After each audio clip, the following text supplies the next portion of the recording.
네, 오늘 우리가 함께 볼 하나님의 말씀은 베드로전서 4장 12절에서 14절까지의 말씀입니다.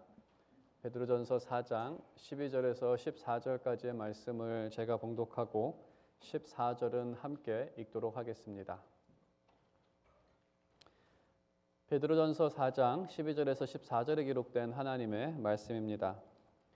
사랑하는 자들아, 너희를 연단하려고 오는 불시험을 이상한 일 당하는 것 같이 이상히 여기지 말고 오히려 너희가 그리스도의 고난에 참여하는 것으로 즐거워하라. 이는 그의 영광을 나타내실 때에 너희로 즐거워하고 기뻐하게 하려 함이라. 함께 읽겠습니다. 너희가 그리스도의 이름으로 치욕을 당하면 복 있는 자로다. 영광의 영 곧 하나님의 영이 너희 위에 계심이라. 아멘. 네, 오늘 본문은 19절까지가 한 단락으로 되어 있는데 담고 있는 내용이 참 중요하고 또 많은 부분이 함축되어 있어서 세 구절만 함께 살펴봤습니다. 그리고 나머지 구절은 또 다음 주에 우리가 함께 보도록 하겠습니다. 핵심은 오늘 말씀의 핵심은 제목에 있는 것처럼 놀라지 말고 이상하게 생각하지 말고 즐거워하라는 것입니다. 우리가 보통 그 이상하게 생각하는 그러한 상황은 우리의 기대와 다른 일이 벌어졌을 때, 그러니까 기대와 다를 때 그 상황을 좀 이상하게 생각합니다. 제가 좀 이상하게 생각했던 일 중에 하나가 있는데, 제가 그 회사에서 이제 직장에서 일을 할 때 오피스에 주로 있었습니다. 세일즈맨 한 분이 저보다는 나이가 좀 있으신 분이셨는데 영어권이었습니다. 한국말이 서툴고 영어를 주로 사용하시는 분이셨는데, 이분이 오피스에 오셔서 저에게 혹시 색경 있냐고 물어보았습니다. 여기 계신 분들도 아마 반 정도는 색경이 도대체 뭐지라고 이제 생각을 하실 겁니다. 그래서 저는 이분이 영어권이었기 때문에, 한국말을 잘 못하시는 분이었기 때문에 색안경, 선글라스를 달라는 것으로 생각을 하고 왜 갑자기 오피스에서 선글라스를 찾느냐라고 물어봤습니다. 근데 이분이 선글라스가 아니고 이제 한참 설명을 하다가 답답해 이제 영어가 나온 거죠. mirror를 달라는 겁니다. 그래서 이제 옆에서 듣고 있던 분이 이제 거울이 조선말로 색경이라고 합니다. 만일에 이분이 연세가 많으신 분이라면 색경이 무엇입니까? 라고 제가 되물어봤겠죠. 하지만 이분이 영어권이셨기 때문에 그게 옛날 말을 할 거라고는 이제 기대하지 못한 거죠. 그래서 이 상황이 저한테도 좀 이상하고 당황되었던 상황이고, 또 그분께도 왜 이 한국말 잘하는 이분이 색경을 알아듣지를 못하냐, 이분도 저에 대해서 당황을 하게 된 것이죠. 나중에 이제 알고 봤더니 이분은 이제 할머니 손에 자라신 분이라서 그분이 사용하는 단어들이 가끔 그 옛날 단어들, 그때 이제 지퍼도 우리가 팔았는데 자꾸 자꾸라고 자꾸 얘기를 하셔가지고 자꾸를 몇 개 팔아야 되는데 하셔서 확실히 이분이 쓰는 한국어가 옛날 말을 쓰시는구나를 이제 그때 알게 된 것이죠.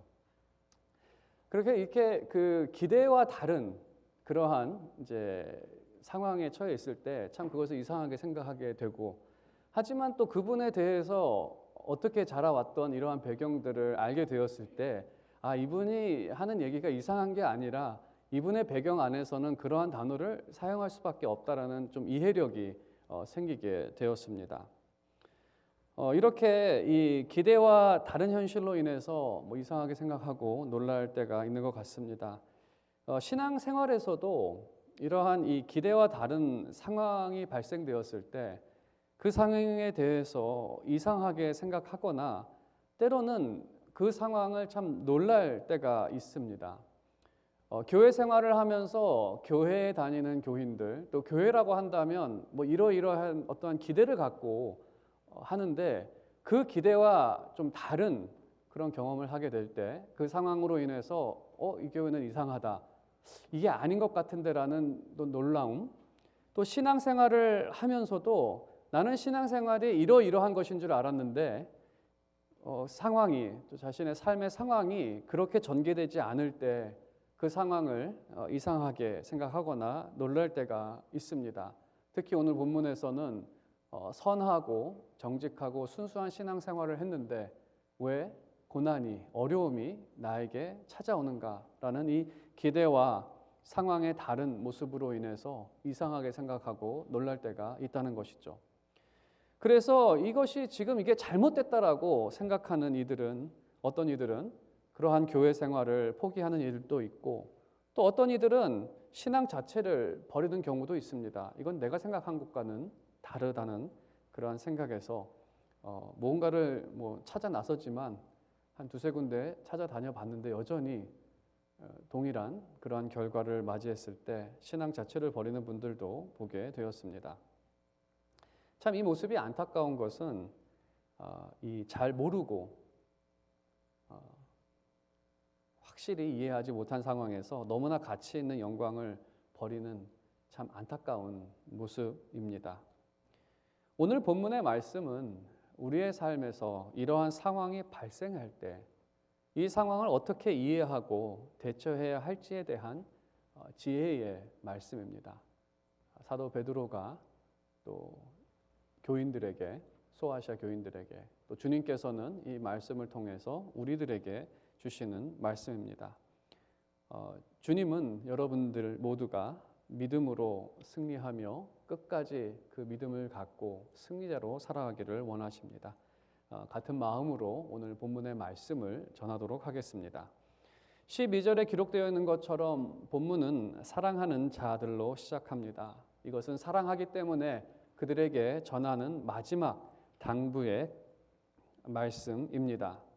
신앙생활에서 기대와 다른 일이 발생할 때, 그 어려운 상황이 발생할 때 이상하게 생각하지 말라는 것입니다.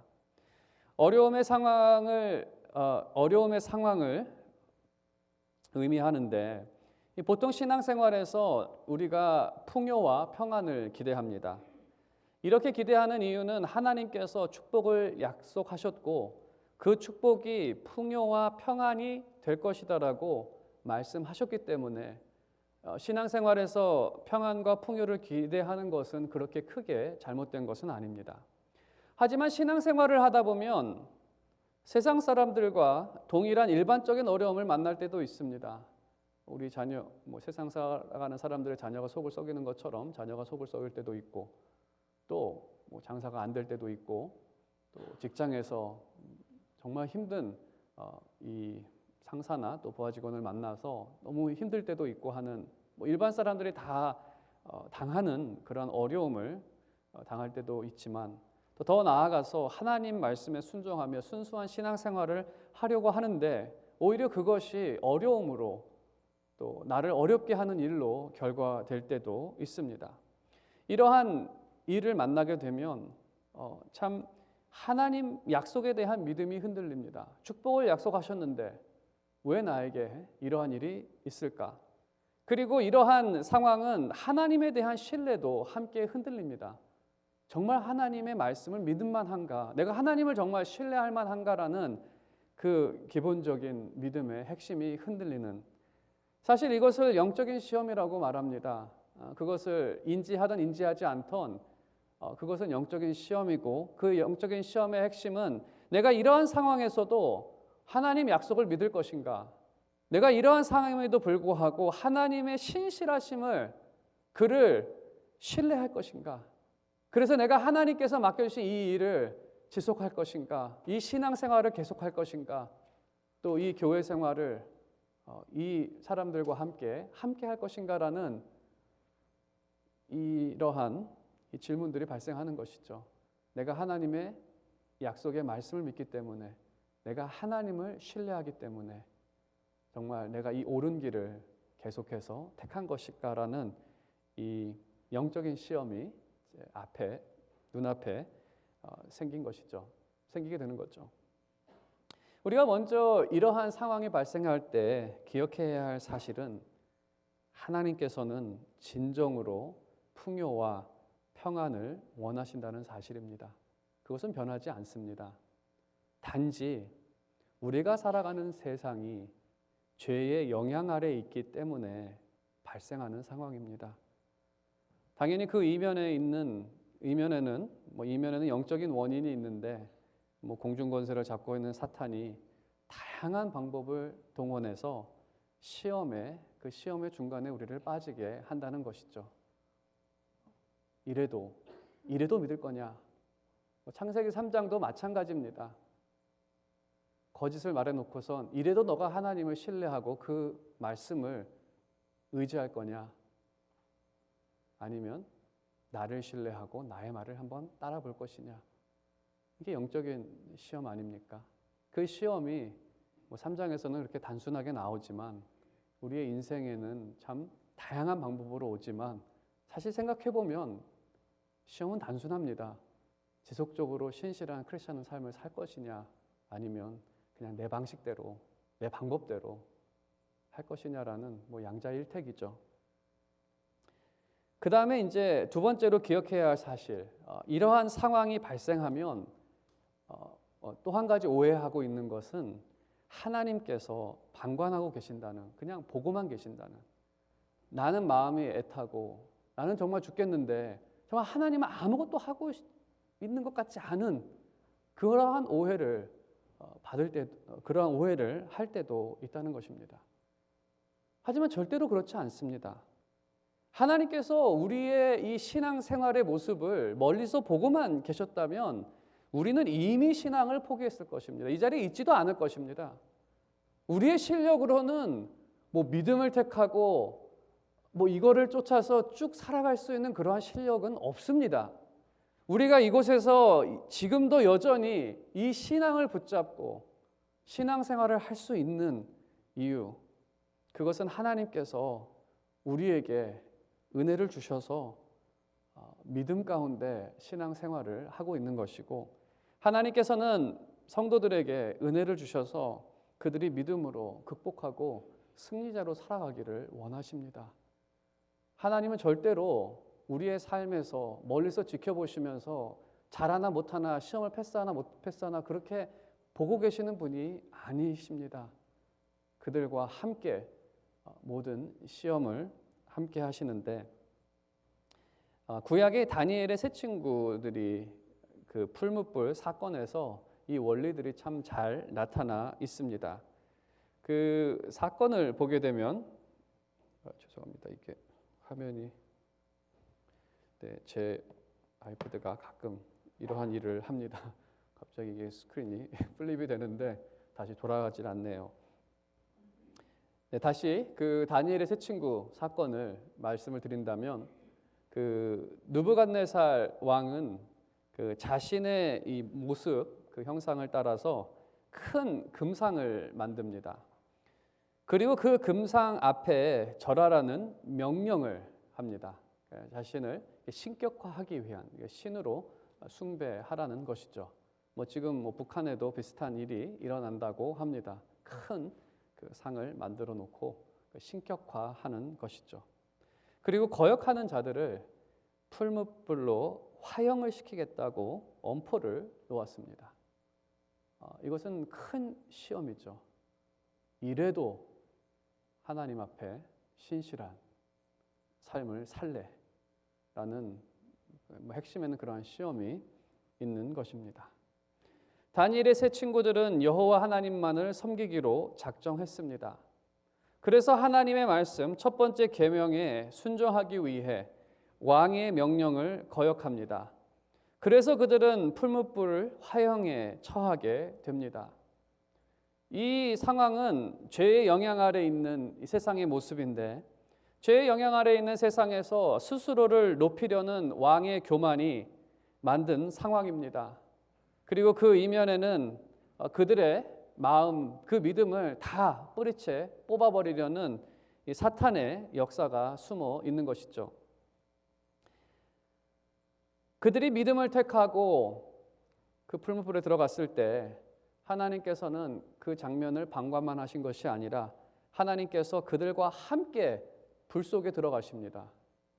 그리고 그들에게 은혜를 베풀어 그들을 보호하십니다. 이 과정을 통해 하나님에 대한 이스라엘의 믿음은 더 굳건해졌습니다.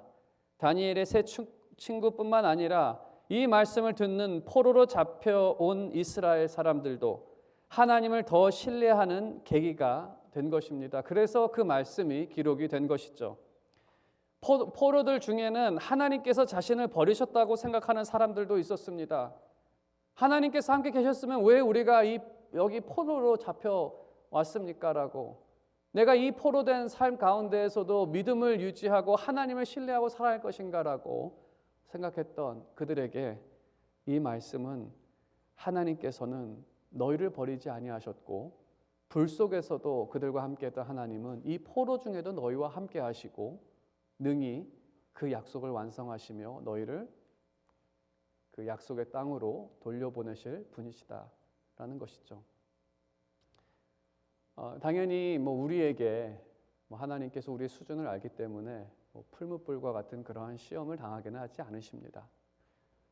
우리가 감당할 수 있는, 우리가 승리를 얻을 수 있는 그러한 시험을 우리로 하여금 당하게 하시는데 우리가 하나님 앞에 신실하게 반응할 때 이러한 또 결과가 또 하나님께서 함께 하신다는 그 사실을 우리가 그 과정을 통해서 확신하게 되는 것이죠.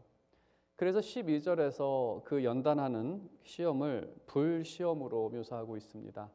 불시험으로 묘사하는 것은 두 가지 의미가 있습니다. 첫 번째는 그 시험이 맹렬하다는 것입니다. 아무리 누구와 어떤 사소한 싸움으로 인해서 내가 포기할 것이냐 포기하지 말 것이냐라는 그것이 누구의 눈에 보이기에는 사소한 것처럼 보이더라도 그 사람에게는 정말 맹렬한 시험입니다. 과연 내가 계속해서 이 길을 택할 것이냐라는 정말 풀무불과 같은 큰 시험이 아니다 하더라도 모든 시험은 참 맹렬한 것 같습니다. 그다음에 두 번째 의미는 이게 연단하는 시험이라서 불시험으로 표현하고 있습니다. 그것은 이제 은과 금이 불을 통해서 순수하게 나타나듯이 이 시험은 우리 가운데 또 그에게 믿음이 있는지를 나타내는 그러한 계기가 되기 때문에 더 그 믿음을 순수하게 만들기 때문에 불이라는 단어를 써서 불시험으로 묘사하고 있습니다. 그래서 불시험은 순수한 믿음을 나타내고 믿음의 담력을 얻게 합니다.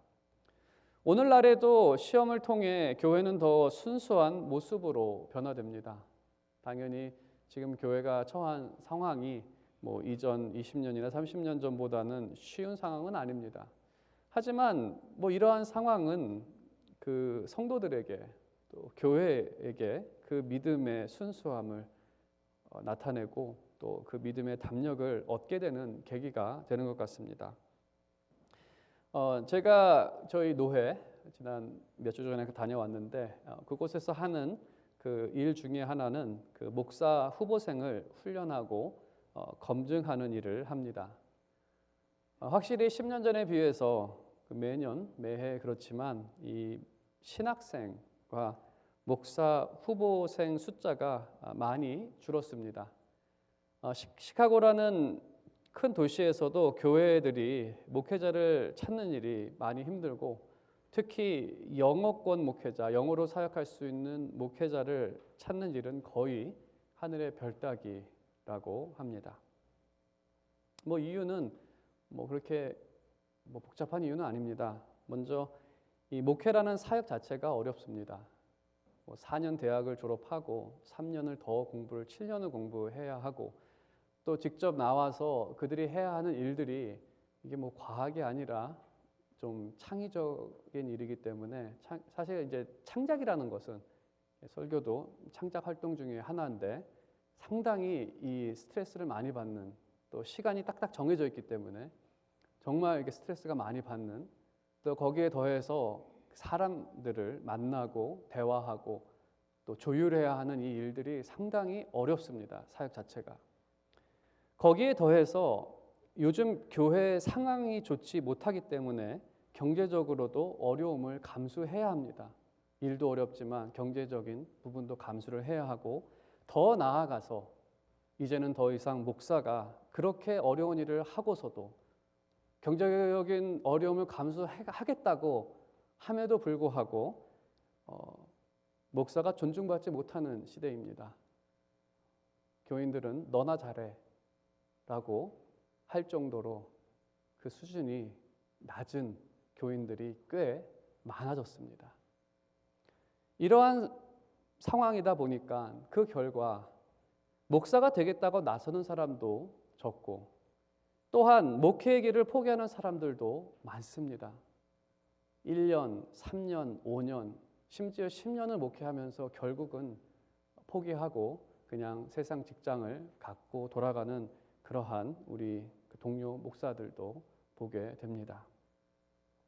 저와 함께 1년 정도 전도사 생활을 했던 그 한 전도사님이 계셨습니다.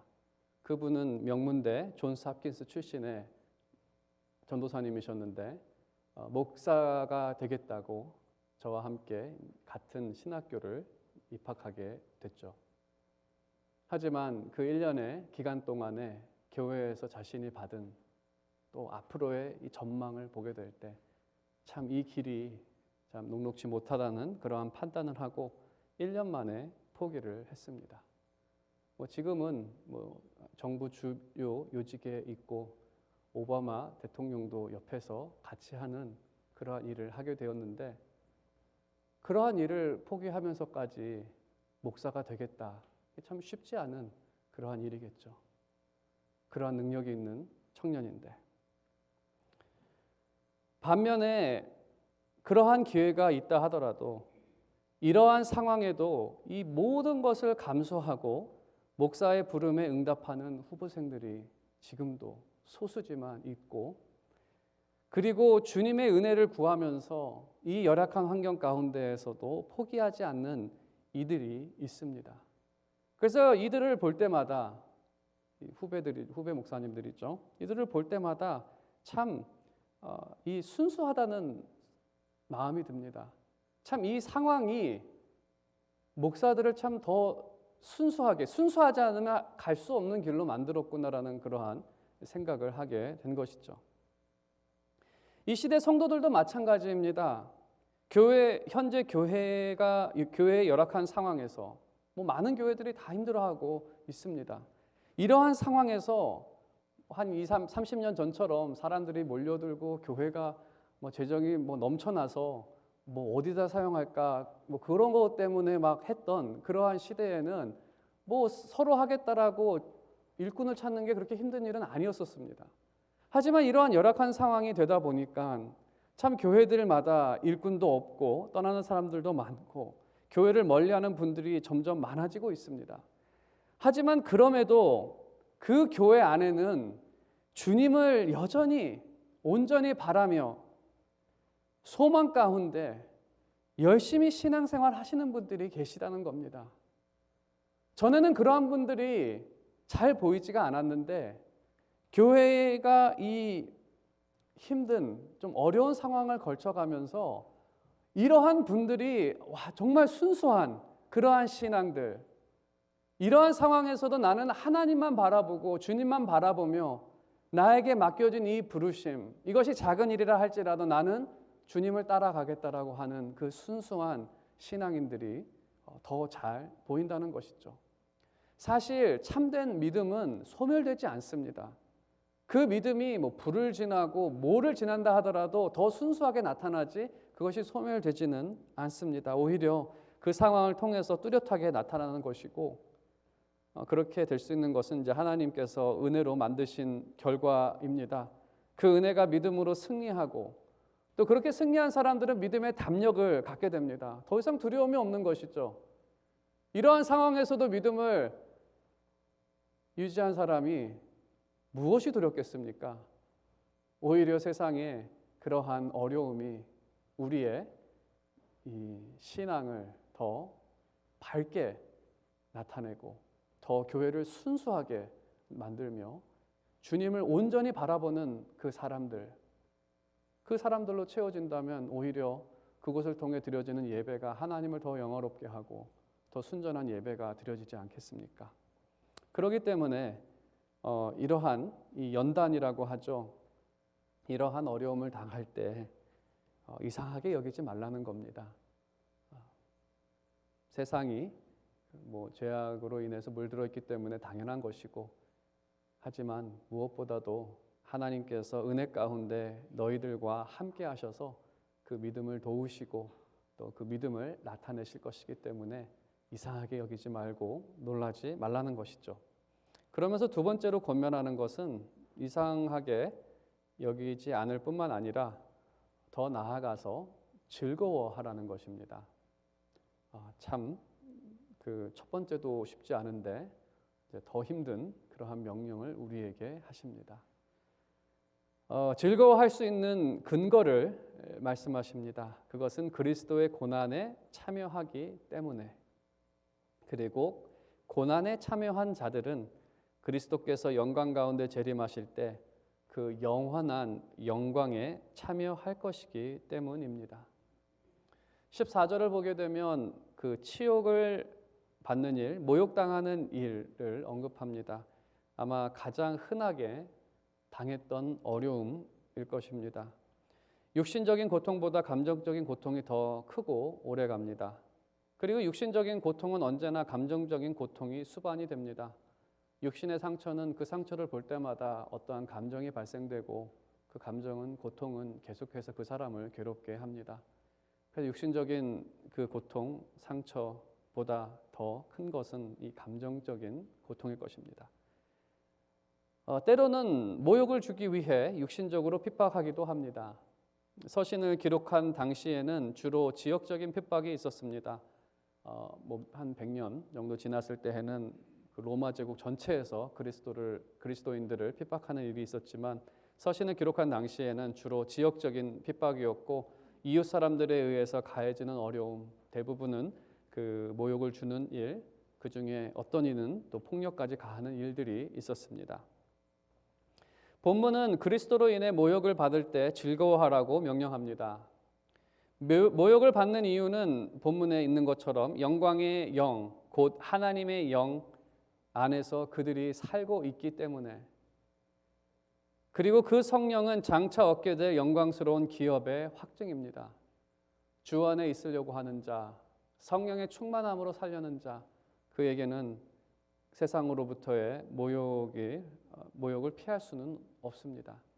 하지만 그 모욕이 있기 때문에 우리 가운데, 또 그 성도 가운데 성령이 있는 그 증표가 된다고 오늘 본문에서 말하고 있습니다. 당연히 15절에서 읽진 않았지만 언급하고 있는 것처럼 자신의 잘못으로 받는 모욕을 의미하는 것이 아닙니다. 내가 잘못한 일에 대해서 모욕받는 것은 그건 당연한 것이죠. 그거를 말하는 것이 아니라 내가 하나님의 말씀을 따르고 또 순종하고 하나님 앞에 신실한 신앙생활을 하는 가운데 받게 되는 모욕을 의미합니다. 그 잘못한 일로 당하는 모욕은 15절 이하는 다음 주에 자세히 다루겠습니다. 아무튼 이러한 상황에서 받는 그 모욕에 대해서 즐거워하라고 하시는데, 예수님께서도 같은 이유로 기뻐하고 즐거워하라고 말씀하십니다. 마태복음 5장 11절과 12절에 이렇게 기록되어 있습니다. 나로 말미암아 너희를 욕하고 박해하고 거짓으로 너희를 거슬러 모든 악한 말을 할 때에는 너희에게 복이 있나니 기뻐하고 즐거워하라. 하늘에서 너희의 상이 큼이라. 너희 전에 있던 선지자들도 이같이 박해하였느니라. 여기서 말씀하고 있는 것도 이 말에 대한 것입니다. 대부분 능욕을 당하는 부분들, 거짓으로 말하고 또 욕하고 이러한 부분들에 대해서 이러한 말을 들을 때 복이 있다라고 말씀하십니다. 사도행전 5장 40절과 41절은 정말 그들이 그 박해를 받을 때 그 스스로 생각했던 부분입니다. 그들이 옳게 여겨 사도들을 불러들여 채찍질하며 예수의 이름으로 말하는 것을 금하고 놓으니 사도들은 그 이름을 위하여 능욕받는 일에 합당한 자로 여기심을 기뻐하면서 공회 앞을 떠나니라. 이 경험을 한 후에 그들이 생각했던 것은 하나님께서 우리를 합당한 자로 여기셨구나. 우리에게 성령을 받고 믿음이 있는 자로 우리를 여기셨구나. 장차 하나님의 나라의 기업을 받는 자들로 하나님께서 여기셨다라는 그 사실을 기억하면서 채찍질 받는다는 것은 당연히 그 앞에서 사람들 앞에 대중적인 모욕을 받는 것도 동반이 됩니다. 그 이후에 그들은 기뻐하면서 돌아갑니다. 초대교회 사도들은 채찍질을 당하고 능욕을 받을 때 기뻐했다는 것입니다. 다시 한번 말씀을 드리지만 우리에게 이 정도 수준의 시험은 주시지는 않으십니다. 당연히 그 믿음의 분량에 따라서 시험의 크기가 되어지는 것이기 때문에 그렇죠. 하지만 하나님께서는 그러한 시험과 어려움 가운데에서 그들로 하여금 하나님으로 인해 기쁨을 누릴 만한 그런 은혜를 주십니다. 종합하면 크리스찬의 진면모, 정말 참된 크리스찬이 무엇인가? 그 진면모는 그들가 모욕을 받을 때 나타납니다. 그 모욕에 대해서 세상 사람들이 하는 방법처럼 같이 욕하고 같이 때리고 그러면 그거는 크리스찬이 아니죠. 그러함에도 불구하고 여전히 가해한 사람들을 사랑하고 용서하고 또 하나님께서 주신 그 복음, 그 은혜들을 기억하면서 용서하고 또 더 나아가 기뻐할 수 있는 그게 진정한 크리스찬의 모습. 그래서 진정한 크리스찬은 평안할 때는 잘 모릅니다. 저 사람이 진정한 크리스찬인지 아닌지. 하지만 이러한 과정을 통해서 이렇게 분리가 되는 것이겠죠. 이 말씀을 이 반대로 한다면 한 주석에서 그렇게 기록하고 있는데 가짜 크리스찬은 복음의 사실을 다시 한번 기억하여도 기쁨이 없는 사람일 것입니다. 복음을 믿지 못하기 때문이죠. 복음을 믿었다라고 한다면 예수 그리스도께서 나를 위하여 돌아가신 그 사실과 그 부활과 나를 위해 그 하나님의 나라 영원한 영광이 있다라는 그 복음을 믿었다면 감사 또 기쁨이 결과되었을 것입니다. 복음을 들어도 고난을 이길 만한 그 시험을 이길 만한 기쁨이 없다면 참 헛된 믿음으로 신앙생활을 한다고 저도 그렇게 동의는 하지만 그 주석가가 그렇게 말하고 있습니다. 청교도는 이러한 부류를 가리켜서 유사 기독교인이라고 부릅니다. 기독교의 모양은 갖추고 있지만 정말 기독교인이 아닌, 그래서 그 부류를 32가지로 분류를 해서 매튜 미드라는 청교도 목사님이 32부류의 유사 기독교인들을 쭉 나열한 책이 또 있습니다. 혹시 여러분 중에 진정한 믿음이 없다고 생각하시는 분들이 계십니까? 만일에 그 사실을 예수 그리스도 재림의 날에 알게 된다면 그때는 정말 큰일 날 일이겠죠. 지금 이 시대는 은혜를 받을 만한 시대입니다. 구하고 찾는 자에게 후하게 넘치게 하시고 또 하나님의 은혜를 통해서 그 구원에 동참하게 하십니다. 여러분 가운데 시험이 있으십니까? 하나님의 은혜를 기도하며 간구하며 구하십시오. 하나님께서는 그 일을 피할 수도 있고 또 믿음으로 승리하게 할 수 있는 그러한 믿음, 그 은혜를 여러분에게 주실 것입니다. 제가 목회를 하면서 목사로서 당연히 비방 받는 거, 모욕 당하는 거는 달고 살아야 하는 것 중에 하나입니다.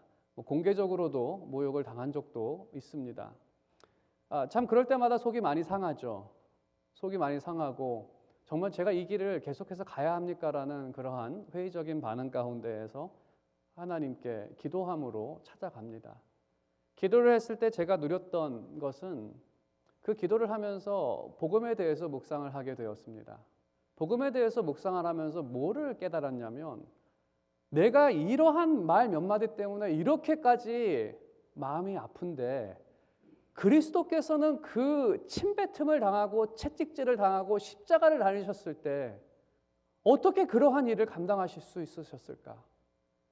하늘의 모든 영광을 갖고 계시는 하나님께서 저 말도 안 되는 이유를 가지고 저러한 일을 벌이는 그러한 사람들에게, 근데 그 복음의 내용이 바로 나를 위해서 참으시고 인내하시고 이 모든 일을 당하셨다라는 그 사실을 다시 한번 기억할 때, 오히려 제가 그 주님의 고난에 동참하고 있다는 사실을 다시 한번 기억하고 그 고난을 내가 그냥 감수하고 나도 그리스도처럼 저들을 용서하고 여전히 품고 가야 하겠다. 그러한 이제 용기가 생기는 거죠. 내가 하나님 앞에 고난에 참여한 사람이 되었고 또 더 나아가 그 복음의 약속을 기억할 때 이러한 삶이 영원히 지속되는 것이 아니라 예수 그리스도 재림의 날에 나는 주님께서 받으실 그 영광에 참여할 것이고 하나님 나라에 내 기업이 있다는 그 사실, 그 사실로 인해서 다시 한번 그러한 순간들을 이제 믿음으로 넘어섰던 그러한 일들이 몇 번 있었습니다. 진정으로 여기서 이 고난에 참여한다는 것, 또 하나님의 나라를 소망한다는 것, 이 믿음의 연단을 통해서 그게 더 단단해지는 그러한 계기들이 되어 왔습니다. 그리고 지금은 은혜 받을 만한 때입니다. 때로는 뭐 제가 매번 그렇게 옳게 반응한 적도 있지만 또 옳지 못해 반응한 적도 있습니다. 그럴 때마다 그래서 그리스도께서 십자가에 달리셨고 이 부족한 자 때문에 하셨다는 그 사실을 기억하고 또 그러한 일이 다가왔을 때 하나님의 의와 하나님의 나라와 하나님의 은혜를 구하면서 계속 신앙생활하고 또 이렇게 사역을 해온 것이죠. 그래서 여러분들에게도 드리는 말씀은 신앙이 지금 연약하다고 또 부족하다고 염려된다고 두려워하지 마십시오. 하나님은 여러분과 함께 하시고 여러분이 승리하기를 원하십니다. 단지 우리가 살아가는 세상이 그렇기 때문에 이것은 어쩔 수 없는, 하지만 그것이 오히려 우리에게는 더 유익이 되고 또 하나님께서는 그것을 통해서 우리의 신앙을 날마다 굳건하게 만들어 가십니다. 그 은혜는 어떤 시험도 이기고 항상 기뻐하는 삶으로 여러분을 인도하실 것입니다. 오늘 말씀의 결론을 맺도록 하겠습니다. 참 이 사도 베드로가 이 마지막 부분에 우리에게 던진 이 부분은 참 무겁지만 또 믿는 자들에게는 다시 한번 그리스도를 바라보며 한번 힘차게 전진하기 원하는 그러한 마음을 또 주는 그러한 말씀인 것 같습니다. 신실한 삶에서도 어려움이 찾아옵니다. 하지만 그것을 이상하게 생각하지 마십시오. 세상이 죄의 영향 아래 있기 때문에 어쩔 수 없는 것이고 당연한 것입니다. 이러한 어려움은 우리가 주님께 속했다는 사실을 알려줍니다. 그리고 주님께서는 우리에게 은혜 주셔서 믿음으로 이기게 하십니다. 두 번째로 의로 인해 당하는 고난을 기뻐하십시오. 기뻐하지 못한다면 기쁨을 구하십시오. 나에게 이러한 불만이 있습니다. 나에게 하나님의 이 말씀 품고 용서하고 뭘 하고 봉사하고 하는 이러한 것을 하기에 내 마음이 참 너무나 좁고 넉넉하지 못합니다. 정말 기쁨이 없다라고 한다면 하나님께 은혜를 구하십시오. 자신의 자녀가 그러한 은혜를 구하는데 아버지가 그 기도를 마다하시겠습니까? 하나님께서 여러분에게 은혜를 반드시 주실 것이고 믿음으로 승리하게 하실 것입니다. 저는 여러분 모두가 이 땅에서 승리자로 살아가기를 원합니다. 이렇게 승리하고 믿음 가운데에서 믿음의 담력을 얻어서 이제는 세상의 그 염려와 두려움으로 살아가는 것이 아니라 복음 안에서 자유하고 담대하고 믿음으로 살아가는 그러한 여러분의 모습이 되기를 진정으로 바랍니다.